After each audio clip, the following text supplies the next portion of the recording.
convidar à reflexão. Vamos desfiar uma história de uma conspiração há muito acontecida nas terras mineiras. Nós não somos deste tempo. Estamos bem aqui, agora. Enxergamos nosso passado quase que em forma de lenda.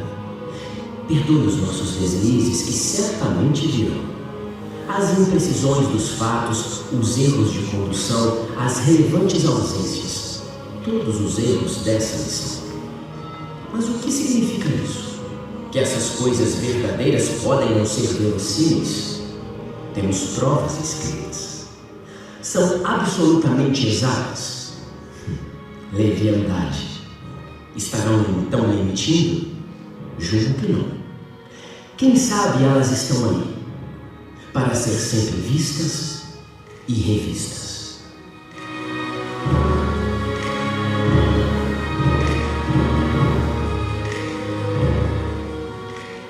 Deixe-nos falar da Conjuração Mineira.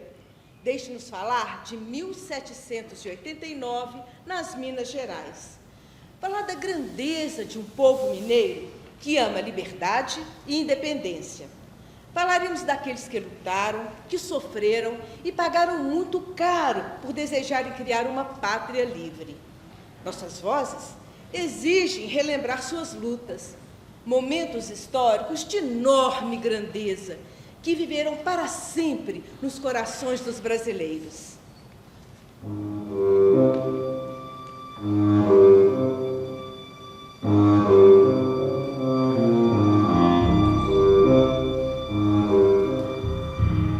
Vamos começar por 1695, quando bandeirantes paulistas acharam ouro nas águas do Tripuí. Realizava-se assim em Minas a velha aspiração dos portugueses. A partir daí, a extração de ouro só aumentou. Os montes tinham incrustações nas rochas que brilhavam como colares. Dos riachos chegavam a retirar arrobas que poderiam forrar os caminhos até o litoral. A descoberta do ouro nas minas prenunciava uma imensa prosperidade para o Brasil, que tinha pendor, por si só, para ser o mais vasto, o mais poderoso e independente reino do mundo. Você disse reino? Começou uma corrida para as terras das minas. O novo Eldorado atraía gente de todas as partes. Eram aventureiros vindos do norte, do Rio de Janeiro e até de Portugal. Mas os paulistas, descobridores do ouro, não viam isso com bons olhos. O que haveria ali para toda essa gente? Já que todos acreditavam que iam tornar-se ricos. Mas a maioria passaria a viver de artimanhas e trapaças, firmada na lógica do lucro imediato, numa economia de coleta. Muitos, porém, despencavam na miséria, sobrevivendo em acomodações provisórias, vulneráveis a toda espécie de crime. E, ao fim, tornavam-se escravos de uns poucos abastados. Todos viviam entre montanhas. Essas montanhas, que como muros altos, ajudavam a oprimir os espíritos. Essas montanhas, que como muros altos, impediam os fracos de chegar às minas. A sua natureza mostrava a brutalidade do grande esmagando o pequeno. No seu terreno escabroso, cada movimento era penoso.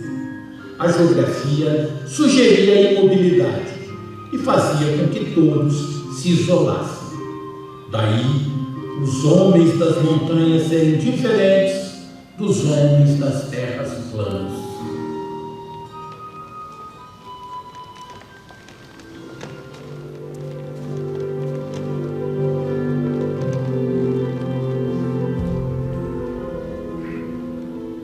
Para ficar mais perto do ouro, em 1763, a capital do vice-reino do Brasil mudou-se de Salvador para o Rio de Janeiro.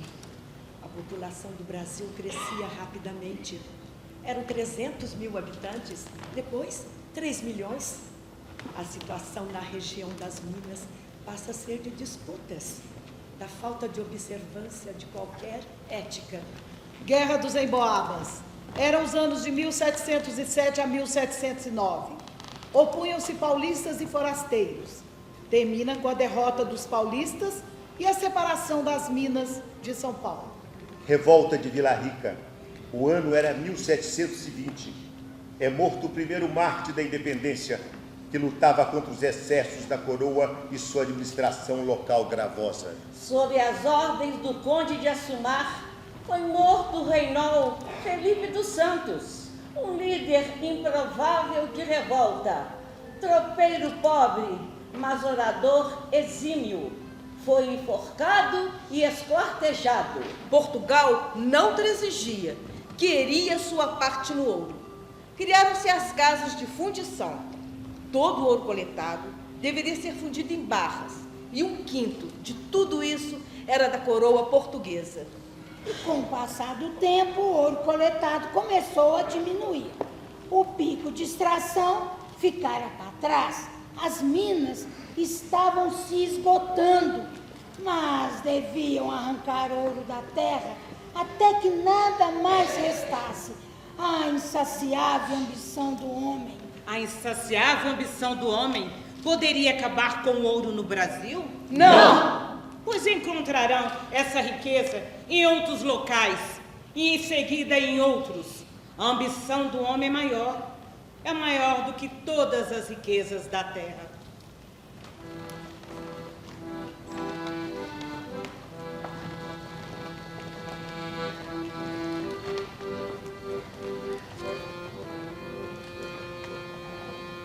Com a queda na arrecadação dos impostos, a coroa instituiu um novo sistema, a captação, pelo qual a colônia deveria pagar 100 arrobas de ouro por ano, 1.500 quilos de ouro.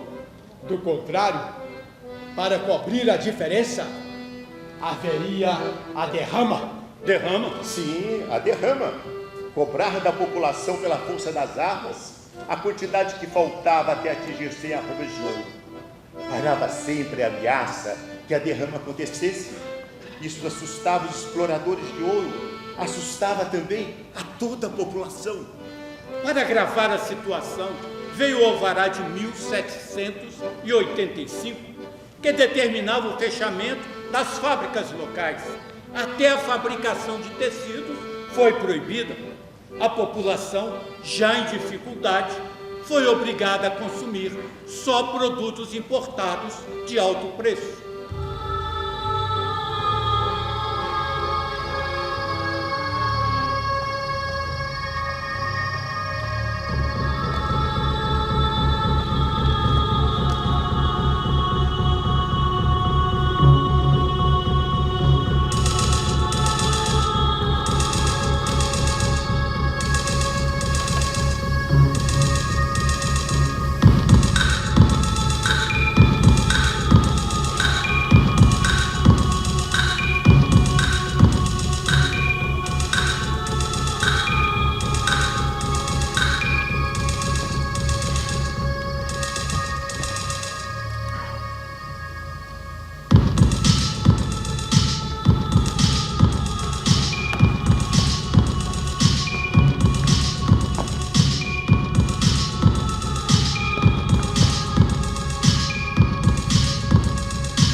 Era difícil acreditar que aquela região, de onde se extraiu tanto ouro, não estivesse bastante próspera. Pelo contrário, havia muita miséria. O ouro retirado nas minas servia apenas para enriquecer outros povos. Por esta época também, ideias revolucionárias francesas, iluministas, chegavam a Minas. Apregoavam liberdade para o povo, questionavam a ordem política estabelecida. A independência dos Estados Unidos também servia de inspiração. Lá, colonos revoltados contra a metrópole tinham conseguido a independência.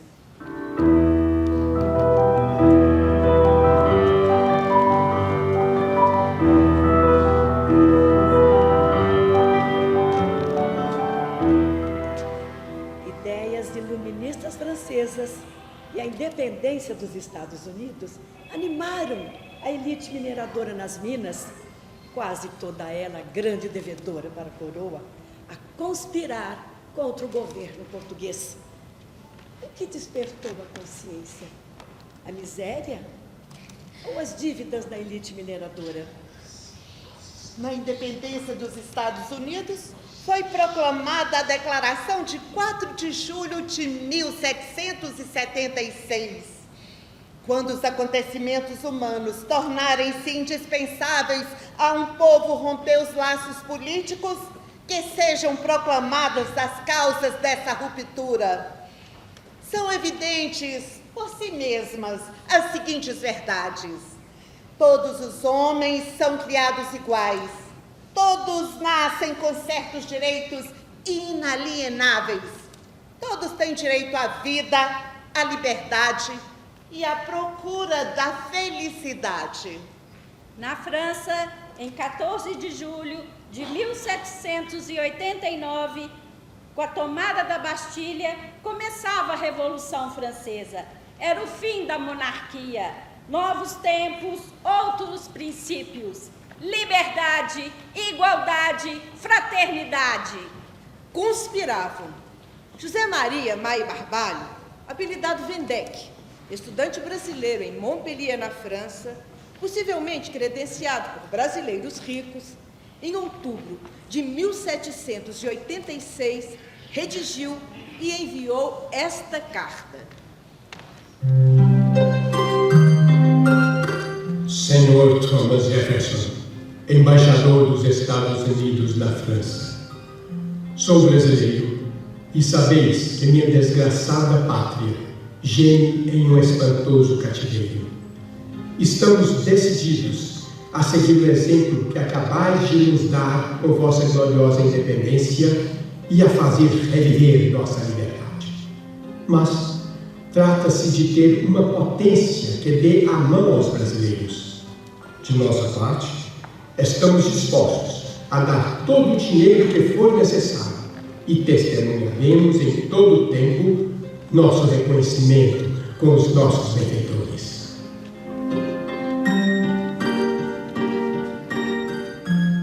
Jefferson respondeu dizendo que não tinha autoridade para assumir tal compromisso. Além disso, os Estados Unidos não queriam correr o risco de uma guerra.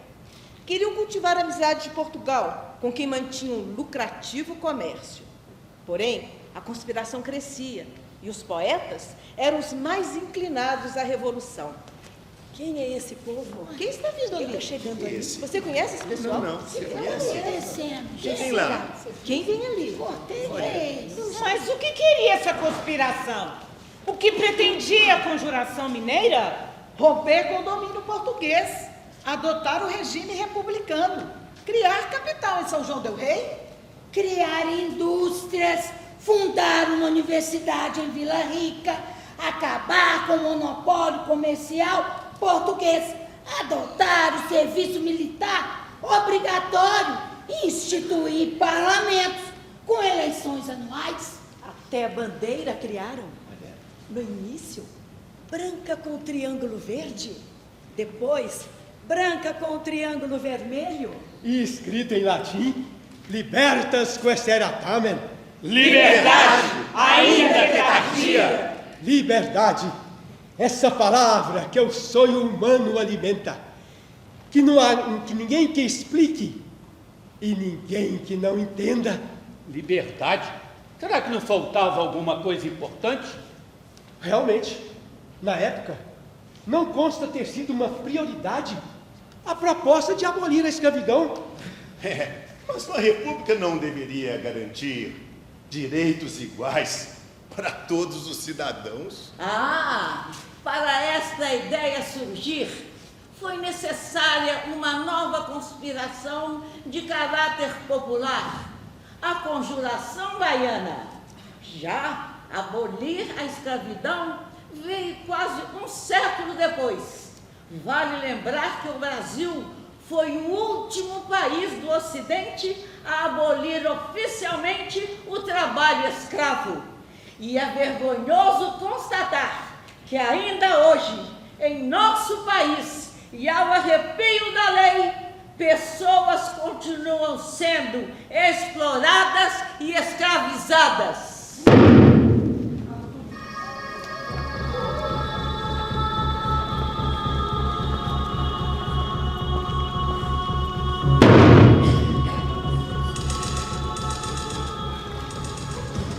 Os conspiradores esperavam a derrama, prevista para fevereiro de 1789, em Vila Rica. Com a inquietação geral do povo e a conivência dos dragões, os conspiradores esperavam instigar um motim que daria cobertura para assassinar o governador e proclamar a República Independente. O plano previa, para conter a multidão amotinada, convocaria os dragões. Seu comandante, o tenente-coronel Freire de Andrade, iria se atrasar, esperando Tiradentes voltar a Vila Rica, trazendo a cabeça cortada do governador Barbacena. Então, Freire de Andrade, na frente da multidão, perguntaria a Tiradentes o que ele pretendia. Mostrando a cabeça do governador, o alferes bradaria: queremos a liberdade. A partir daí seria proclamada a República e lida uma declaração de independência. A derrama não aconteceu em fevereiro e em março foi suspensa pelo governador, o Visconde de Barbacena. A ocasião para a revolta perdeu-se, como disse o poeta Gonzaga ao cônigo Luiz.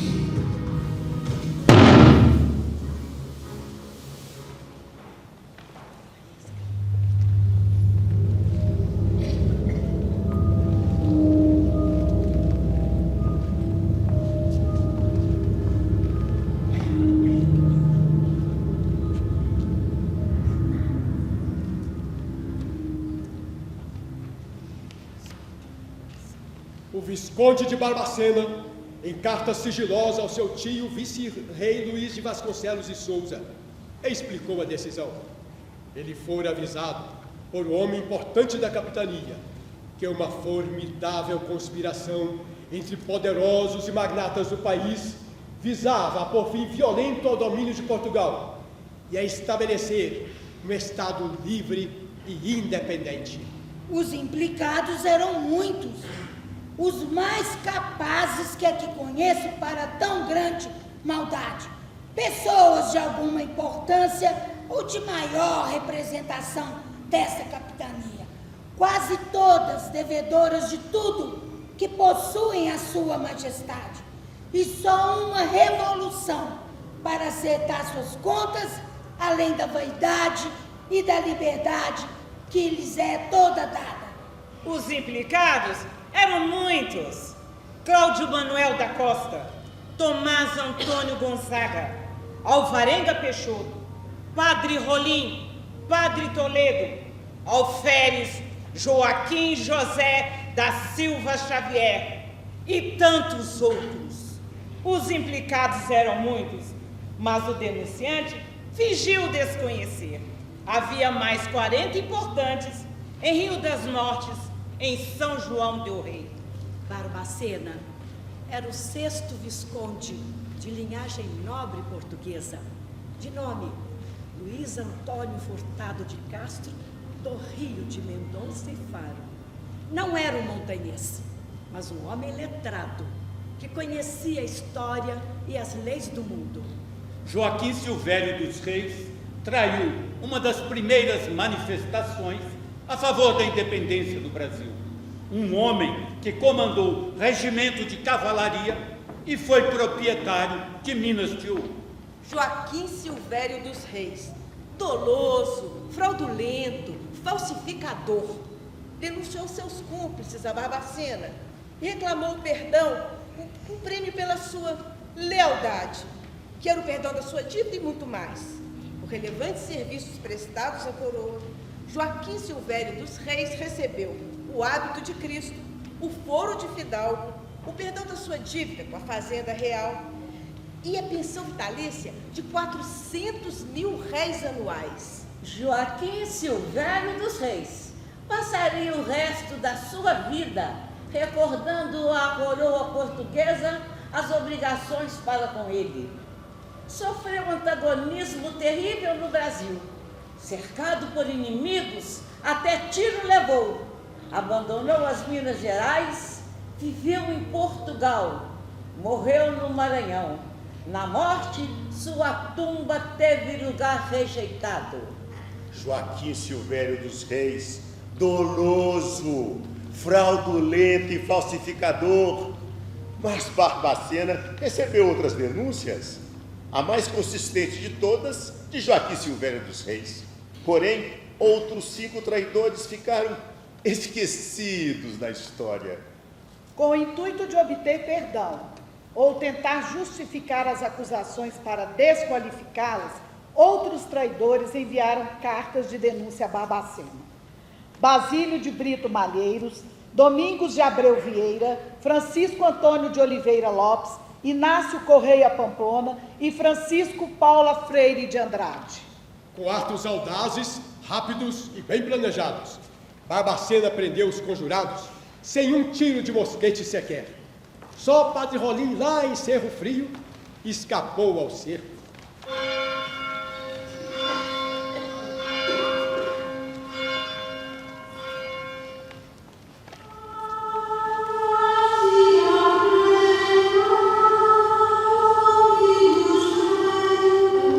O Visconde de Barbacena instalou a devassa.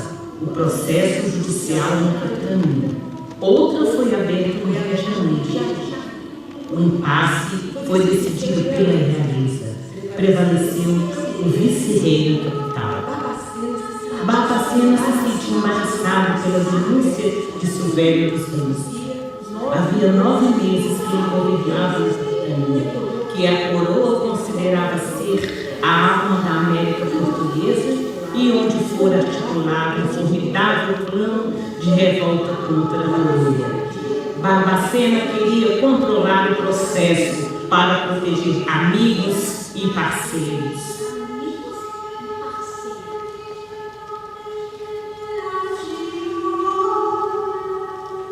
Com vários poetas presos, emergiram as poesias e os dramas. Cláudio Manuel da Costa, advogado ilustre, ex-secretário de governadores. Tão conhecido no Brasil quanto em Portugal. Aquele grande juízo que havia em Vila Rica e em toda a matéria sabia da solução. 2 dias depois de seu interrogatório, foi encontrado morto na cela improvisada em Vila Rica. Suicídio ou assassinato? Barbacena falou suicídio, mas o padre rezou missa pelo poeta, privilégio que se negava aos suicidas, e a Fazenda Real pagou as despesas. Cláudio Manuel da Costa, em seu depoimento, afirmou recordar-se de ter ouvido de Gonzaga que Barbacena sempre dizia que estaria na primeira linha no caso de uma revolta. E no mesmo tom de deboche, Cláudio Manuel da Costa respondia que, nesse caso, Barbacena deveria trazer esposa e filhos. Palavras ambíguas? O governador estaria envolvido? Ou tudo não passaria de uma brincadeira entre poetas?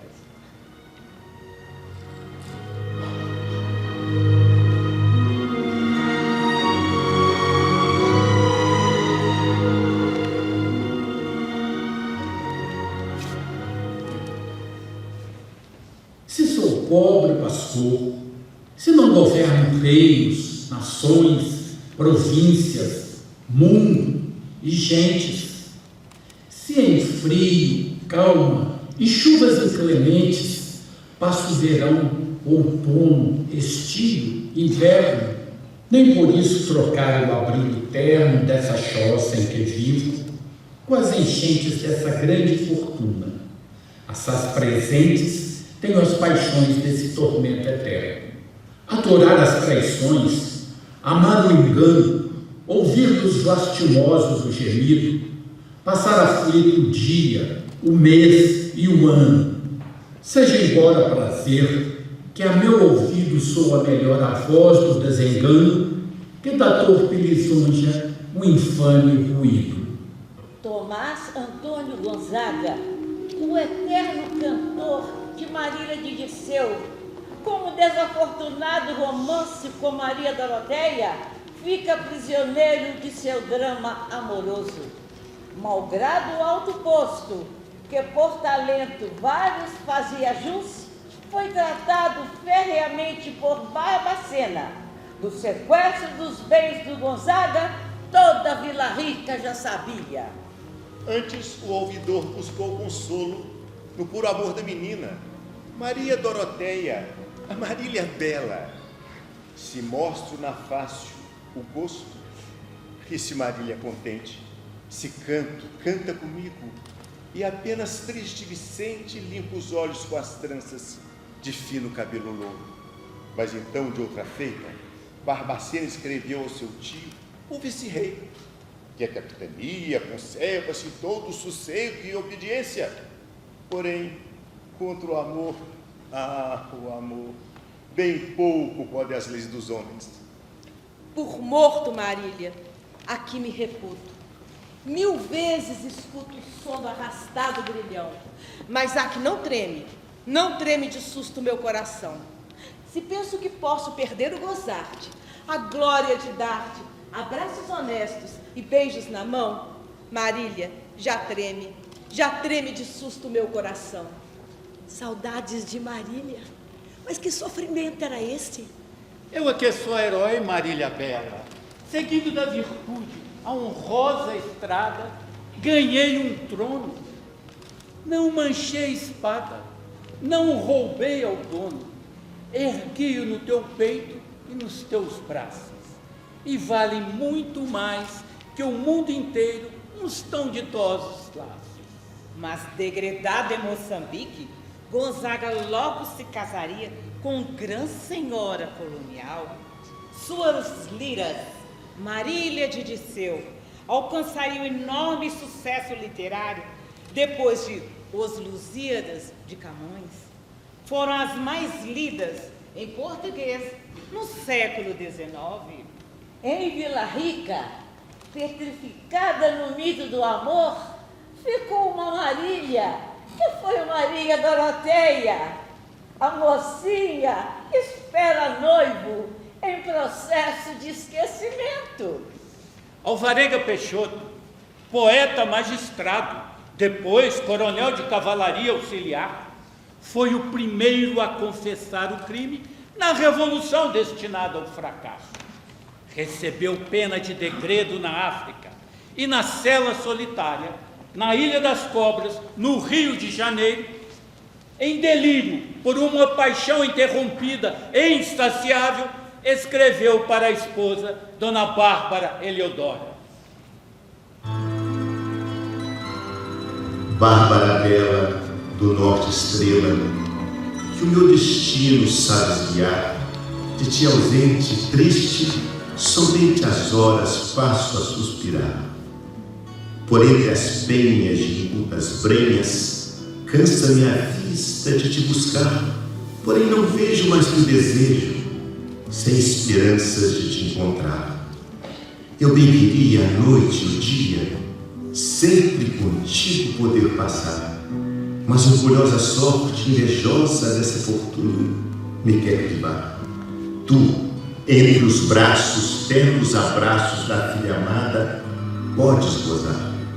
Priva-me a estrela de ti e dela, busca 2 modos de me matar. Isso é castigo que amor me dá.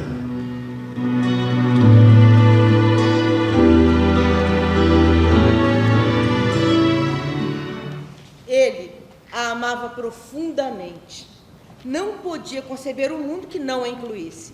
Precisava dela para viver. Mas nunca mais viveria com ela. Mas a Bárbara Bela, Estrela do Norte, que casada conservou o nome de batismo, também participava das tramas do marido. É considerada heroína da Conjuração Mineira. Para não deixar que o marido vacilasse, dizia-lhe: trair jamais, embora não importa, seja infinito o sofrimento cruel. Bárbara Eliodora, a primeira poeta brasileira, distinta na beleza e na cultura, personalidade marcante, com grande amor pela sua pátria, teve a sua imagem ativa apagada, ficando só a de musa inspiradora. Demonstrou coragem e amor, queria acompanhar o marido no degredo na África, negaram-lhe. Poeta Eliodora também versejava: meninos, eu vou ditar as regras do bem viver. Não basta somente ler, é preciso ponderar. Só a lição não faz saber. Quem faz sábio é o pensar. Aplicai ao conversar todos os 5 sentidos, que as paredes têm ouvidos e também podem falar. Há bichinhos escondidos que só vivem a escutar. Calem-se os apadrinhados, fujam, parentes e amigos. Contaremos essa história pelo justo valor que pague, e ao mais fraco escolheremos para receber por todos o justo e exemplar castigo. Esse que todos acusam, sem amigo nem parente, sem fazenda, sem crava, nem lavras, metido em sonhos de louco, salvador que não se salva, pode servir de resgate. Euféries Tiradentes! Euféries Tiradentes! Tendes noção da gravidade dos malefícios que cometeste? Libertar as minas do jugo de Portugal e me falais em malefícios? E vós sois acaso um santo? Abrindo uma devassa, urdir as pressas para encobrir as mazelas, livrar os amigos, parentes e até apadrinhados. Estais perdido, não tendes como escapar ao confisco de vossos bens e à forca. Oh, não negocio minha liberdade, nem tampouco traio ninguém.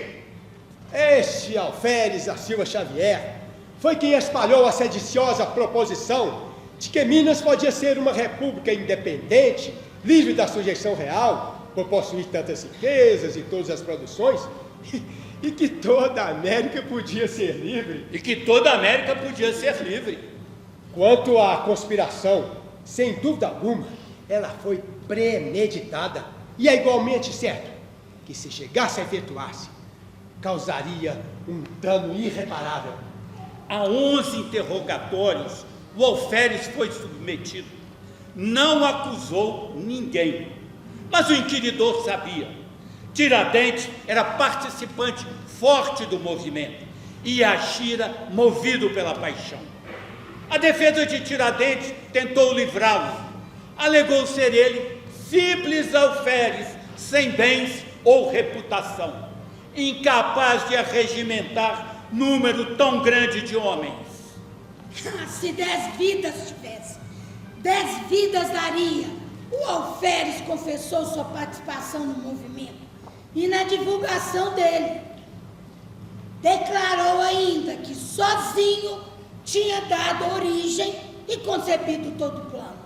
Oh, se 10 vidas eu tivesse, 10 vidas eu daria.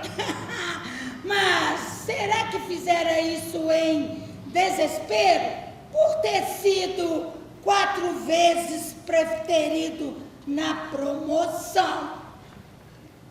No início da devassa, carta da rainha enviada à colônia para ser aberta somente após o julgamento, atenuava a pena maior de parte dos réus, comutando as penas de morte por degredo, à exceção de Tiradentes. Todos sabiam do risco que corriam. acusados de crime de lesa majestade, tipificado com todo repúdio pelas ordenações filipinas. Lesa majestade, traição contra a pessoa do rei ou seu estado real, tão grave e abominável crime. Lesa majestade, pena de morte natural, cruel, com a ferocidade do executor e o capricho do juiz, que tinha o arbítrio. A casa do réu era arrasada, o solo salgado e a descendência amaldiçoada. No dia 18 de abril de 1792, a leitura da sentença, em imensa confusão, na sala do tribunal, no Rio de Janeiro, durou 18 horas.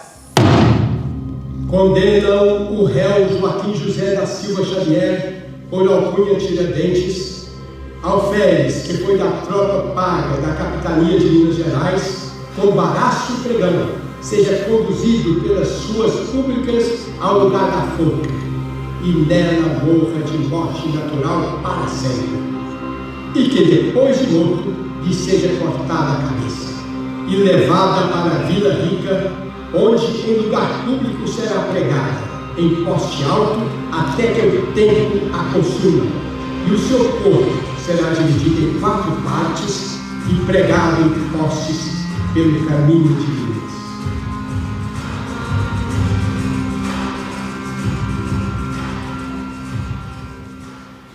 A cabeça do alferes não durou muito tempo no poste de Vila Rica.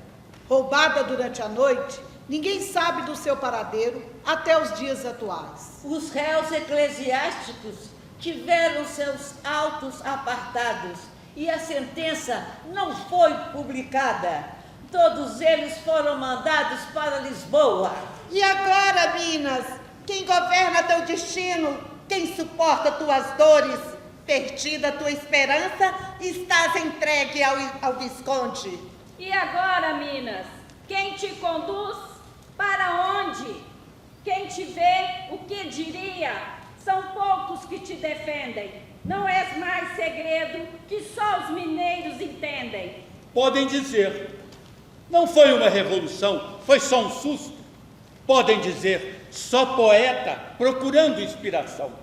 Podem dizer, falatório sem repercussão. Mas não podem negar a forca, nem o baraço e o pregão. Não podem negar o furto da cabeça sobre o poste, nem as frustradas tentativas de liquidar com o traidor. E agora, Minas, que todo movimento pela liberdade deve ser lembrado com gratidão, que a glória acontece quando a luta pela liberdade se junta com o martírio. Mas o mundo não era assim. Muitos anos se passaram até que compreendesse o valor do seu ato, pois embora o povo tivesse aclamado, ele ouvira crítica por parte de outros. A tranquila dignidade com que Tiradentes enfrentou a morte foi um dos poucos momentos heróicos do fracasso sombrio. Quase um século depois, quando o Brasil implantou a República, Tiradentes foi proclamado herói nacional. Nos interrogatórios, 11 ao todo, ninguém o sobrepujou em entusiasmo por Minas livre, independente e republicana. Reclamou para si o maior risco, e não há dúvida que estava disposto a assumi-lo. O poeta Cláudio Manuel da Costa afirmou sobre Tiradentes: tomara que existissem mais homens dessa têmpera. Tiradentes não era um anjo, nenhum homem o é, mas em uma história carente de grandes homens, Joaquim José da Silva Xavier, o Tiradentes, impõe-se como uma exceção.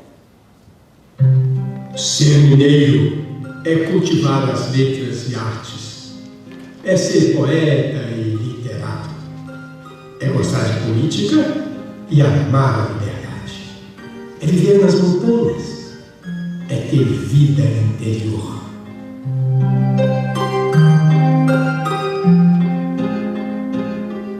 E afinal de contas, essa conspiração foi uma inconfidência mineira ou uma conjuração mineira? Porque inconfidência significa infidelidade ou deslealdade ao Estado ou ao soberano. Já a conjuração quer dizer conspiração contra o Estado ou contra o soberano, associação de pessoas que participam de um movimento conspiratório contra um governo. Inconfidência vem de Portugal, os donos do poder. Seria como dizer a traição mineira. Os réus da conjuração mineira foram tratados como traidores pelos donos do poder, porque não conseguiram o seu fim. Mas se o conseguissem, eles seriam heróis, o que de fato veio acontecer anos depois. A Revolução Frustrada de Tiradentes, que queria libertar o Brasil do domínio colonial português e implantar uma república brasileira livre e independente, seguramente foi uma conjuração mineira.